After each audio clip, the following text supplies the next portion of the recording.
আসসালামু আলাইকুম। স্বাগত জানাচ্ছি আন্তর্জাতিক সংবাদে। সংবাদের শুরুতেই থাকছে সংবাদ শিরোনাম। দখলদার ইসরায়েলি বাহিনী এবং ফিলিস্তিন পুরোদমে যুদ্ধ চলছে। আমাদের হাতে এসেছে সর্বশেষ আপডেট, ভয়ঙ্কর সব আন্তর্জাতিক সংবাদ। প্রথমেই জানিয়ে দেব সংবাদ শিরোনাম।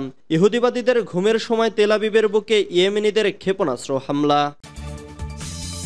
এরপর জানিয়ে দিব ইসরায়েলের রাজনৈতিক ইচ্ছাকে ভেঙে ফেলব আমরা, বলেছে হামাস প্রধান। এদিকে ইউক্রেন যুদ্ধের মধ্যে তৃতীয়বার সেনাবাহিনীর সম্প্রসারণ করলেন পুতিন। এরপর জানিয়ে দেব দিল্লির নতুন মুখ্যমন্ত্রীর নাম ঘোষণা করল আম আদমি। আরও জানিয়ে দেব পরিস্থিতি আরও খারাপ হবে, কমলাকে ট্রাম্প। সর্বশেষ জানিয়ে দেব ফরিদপুরে গ্রেফতার সঞ্জিত ভারতীয় নাগরিক নয়। এতক্ষণ শুনছিলেন সংবাদ শিরোনাম, এবারে বিস্তারিত। তবে অনুরোধ থাকবে ভিডিওটিতে একটি লাইক করবেন এবং কমেন্ট করে জানিয়ে দিবেন কোন জেলা থেকে আপনি আমাদের এই ভিডিওটি দেখছেন। ইহুদিবাদীদের ঘুমের সময় তেল আবিবের বুকে ইয়েমেনিদের ক্ষেপণাস্ত্র হামলা। ইয়েমেনির সশস্ত্র বাহিনী ব্যালিস্টিক ক্ষেপণাস্ত্র দিয়ে তেল আবিবের ওপর যেভাবে হামলা চালিয়েছে তা বিশ্লেষক এবং পর্যবেক্ষকদের দৃষ্টি আকর্ষণ করেছে। অভাবিতপূর্ব ওই হামলার কথা তাদের মুখে মুখে উচ্চারিত হচ্ছে। গতকাল রবিবার সকালে ইসরায়েল একটি নয়া পরিস্থিতির সম্মুখীন হয়েছে। ইয়েমেন থেকে দূরপাল্লার ব্যালিস্টিক ক্ষেপণাস্ত্র দিয়ে হামলা চালানো হয়েছে তেল আবিবে।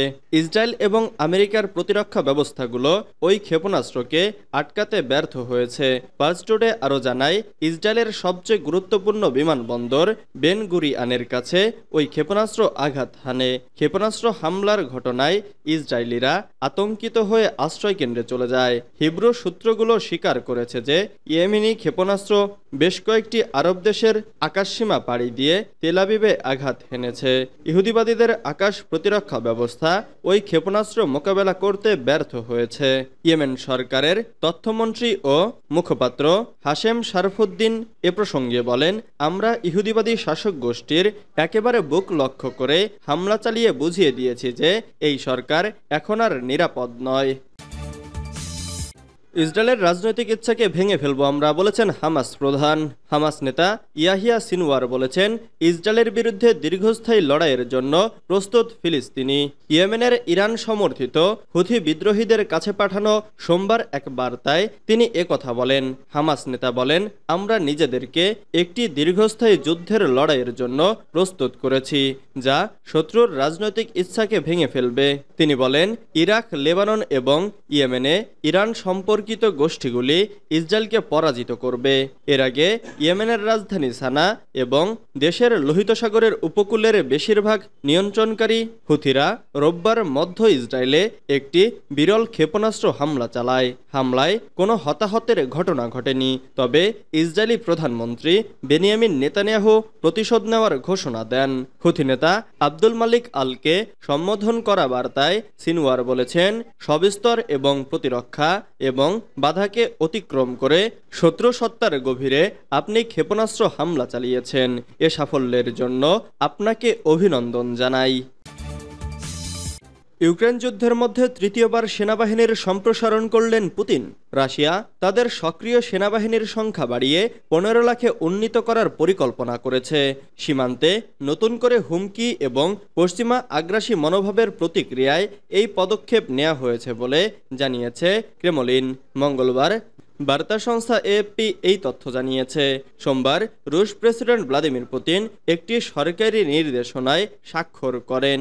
এই আদেশে রুশ বাহিনীতে নতুন করে 1,80,000 সেনা যোগ হবে।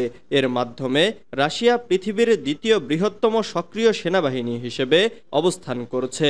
ক্রেমলিনের মুখপাত্র দিমিত্রি পেসকভ বলেছেন, আমাদের সীমান্তের চারপাশে বিভিন্ন নতুন হুমকি সৃষ্টি হয়েছে যা আমাদের এই পদক্ষেপ নিতে বাধ্য করছে।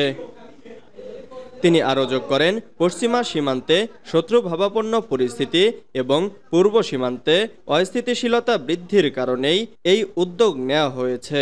2022 সালের ফেব্রুয়ারিতে ইউক্রেনের বিরুদ্ধে সামরিক অভিযান শুরুর পর থেকে এ পর্যন্ত পুতিন 3বার রুশ সেনাবাহিনীকে সম্প্রসারণ করেছেন। তার সাম্প্রতিক নির্দেশনায় বলা হয়েছে, ইউক্রেন যুদ্ধক্ষেত্রে ইতোমধ্যেই প্রায় 7 লাখ রুশ সেনা মোতায়েন রয়েছে। রাশিয়ার সামরিক বাহিনী বর্তমানে সীমান্তের বিভিন্ন অঞ্চলে নিরাপত্তা জোরদার করতে বাধ্য হয়েছে। বিশেষত কুরস্ক অঞ্চলে ইউক্রেনের হামলা প্রতিহত করতে অতিরিক্ত সেনা মোতায়েন করা হয়েছে। দিল্লির নতুন মুখ্যমন্ত্রীর নাম ঘোষণা করল আম আদমি। দিল্লির নতুন মুখ্যমন্ত্রীর নাম ঘোষণা করেছে আম আদমি পার্টি। অরবিন্দ কেজরিওয়ালের পদত্যাগ ঘোষণার 2 দিনের মধ্যেই এ ঘোষণা দেয়া হলো। মঙ্গলবার বেলা 11:30টা নাগাদ আম আদমি পার্টির পরিষদীয় দলের নেতাদের বৈঠকে পরবর্তী মুখ্যমন্ত্রী হিসেবে অতীশীর নাম প্রস্তাব করা হয়। সঙ্গে সঙ্গেই সবাই তা সমর্থন করেন। অতীশী এতদিন দিল্লির শিক্ষামন্ত্রী ছিলেন, পাশাপাশি গণপূর্ত ও রাজস্ব দপ্তর ছিল তার হাতে। কেজরিওয়াল আজ বিকেলে উপরাজ্যপাল বিনয় কুমার সাক্সেনার সঙ্গে দেখা করে পদত্যাগপত্র জমা দেবেন।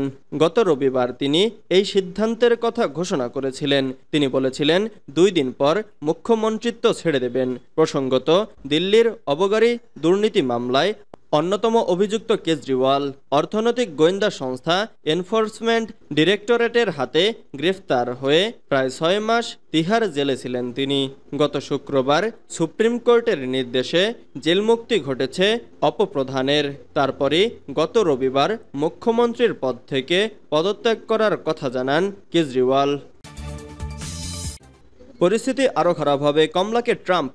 রিপাবলিকান প্রার্থী সাবেক প্রেসিডেন্ট ডোনাল্ড ট্রাম্প তার ডেমোক্রেটিক প্রতিদ্বন্দ্বী কমলা হ্যারিসকে তীব্র আক্রমণ করেছেন। দ্বিতীয়বারের মতো হত্যা চেষ্টা থেকে বেঁচে যাওয়ার পর ট্রাম্প বলেছেন, গুলির ঝড় পরিস্থিতি আরও খারাপ হবে।